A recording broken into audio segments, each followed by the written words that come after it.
మరి ఈరోజు పటాన్చేరు నియోజకవర్గంలో మరి ఓట్ చోరీ సిగ్నేచర్ క్యాంప్ ఈరోజు మరి పెద్దలు ఇన్ఛార్జిగా చేసినటువంటి వైస్ ప్రెసిడెంట్ జైద్ గారు మరి వారి ఆధ్వర్యంలో మన నియోజకవర్గంలో ఈరోజు మొదలుపెట్టడం జరుగుతూ ఉంది.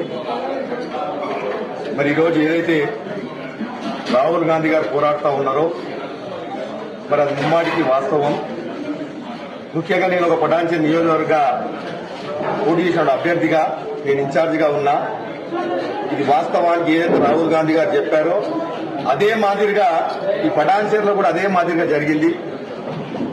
ఒకటే ఇంటిపై 40 ఓట్లు 50 ఓట్లు ఉండడం, ఒకటే పేరు మీద 4 ఓట్లు 5 ఓట్లు ఉండడం, కొన్ని దగ్గర ఇంటి నంబర్లతోని ఇల్లు లేకున్నా కానీ ఆ విధంగా ఓటు రాపియడం, ఇలాంటి అన్ని కూడా రాహుల్ గాంధీ గారు ఏదైతే చెప్పారో అది వాస్తవంగా జరుగుతూ ఉంది. అది జరిగిందని గతంలో